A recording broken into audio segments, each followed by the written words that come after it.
Assalamualaikum warahmatullahi wabarakatuh. Jumpa lagi dengan Armay Channel, channel yang berbagi tentang kisah para tokoh-tokoh dari kalangan Islam guna menambah khazanah pengetahuan seputar dunia Islam.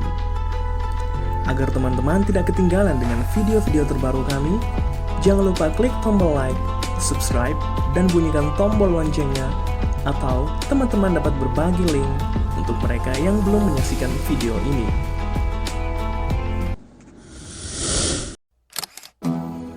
Kisah ini terjadi kepada salah seorang dari cucu baginda Rasulullah Sallallahu Alaihi Wasallam, tokoh ulama yang begitu dihormati di kalangan Arab dalam sisi keilmuan, kezuhudan, keagungan, dan keutamaan.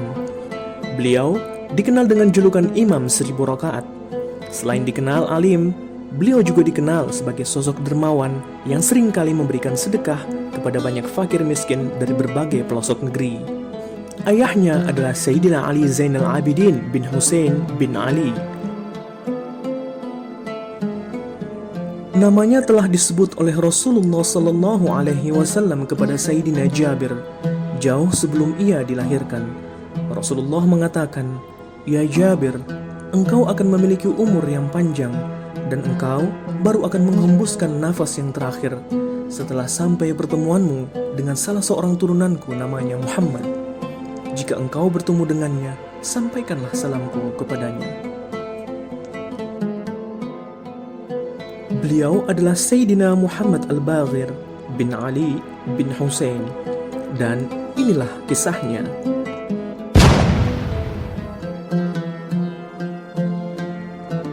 Suatu hari, Imam Al-Baghir mendapatkan berita gembira bahwa istri tercinta telah melahirkan seorang anak laki-laki.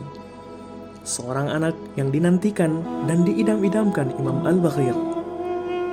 Mendengar berita kelahiran bayinya, Imam Al-Baghir merasa begitu bahagia karena akhirnya bayi yang ditunggu-tunggu telah terlahir ke dunia dengan selamat. Imam pun menyiapkan sebuah syukuran atas kelahiran bayinya dengan mengundang para tokoh ulama, pejabat pemerintah, dan berbagai kalangan.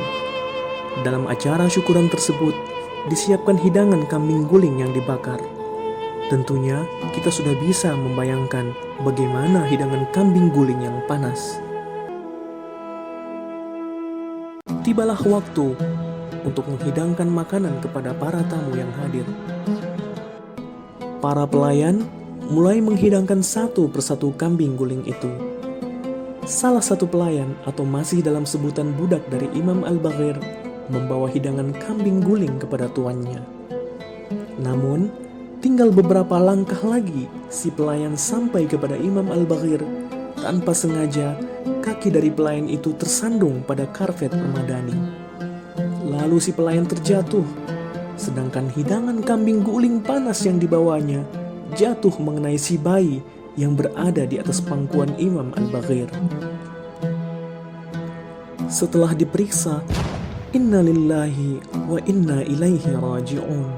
Sang bayi sudah dalam keadaan tidak bernyawa lagi. Para tamu yang hadir sangat terkejut menyaksikan peristiwa itu. Terlihat perubahan raut wajah Imam Al-Baghir yang tadinya begitu bahagia, memerah, berubah menjadi amarah. Sambil memandangi pelayan yang telah menjatuhkan kambing panas hingga menimpa sang bayi. Oleh karena Imam Al-Baghir adalah seorang yang soleh, maka budak dan para pelayan yang dimilikinya adalah terdiri dari orang-orang yang juga soleh, mengikuti kesolehan majikannya. Sang budak yang menjatuhkan kambing guling itu pun berkata kepada Imam Al-Baghir dengan mengutip firman Allah Subhanahu wa Ta'ala dalam Al-Quran Surah Ali Imran ayat 134. Pelayan itu berkata, "Ya Imam, wal kazimin al-ghaiz," yang artinya, dan orang-orang yang mampu menahan amarahnya.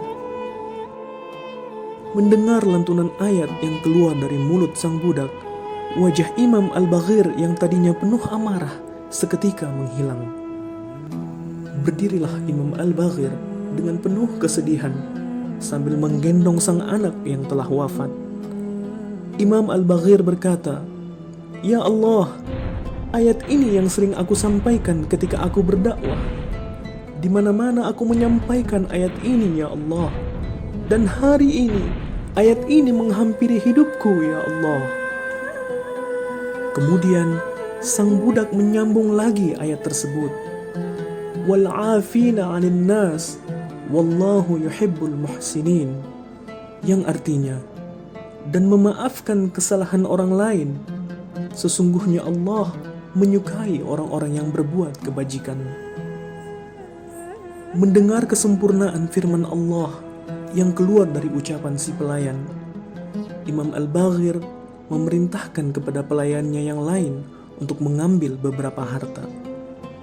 Lalu Imam Al-Baghir menyerahkan harta itu kepada sang budak dengan berkata, "Hari ini aku merdekakan engkau, ya Fulan, dan aku berikan harta ini untukmu, dan sekiranya harta ini cukup engkau gunakan untuk melanjutkan kehidupanmu. Dan aku telah memaafkan kesalahanmu, ya Fulan." Subhanallah, Maha Suci Allah. Demikianlah kesabaran yang dimiliki oleh Imam Muhammad Al-Baghir yang mampu memaafkan kesalahan orang lain. Padahal kesalahan yang diperbuat oleh pelayannya bukanlah kesalahan yang mudah untuk dimaafkan. Namun karena begitu tingginya kesolehan Imam Al-Baghir, maka ia pun berserah diri pada apa yang telah menjadi ketetapan Allah dan Rasul-Nya.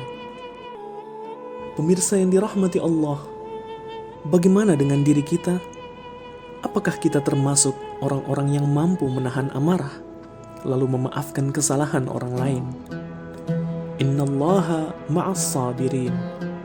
Sesungguhnya Allah Subhanahu wa Ta'ala senantiasa bersama orang-orang yang bersabar. Dan semoga kita termasuk dalam kelompok orang-orang yang bersabar. Amin, amin, ya Rabbal Alamin. Wassalamualaikum warahmatullahi wabarakatuh.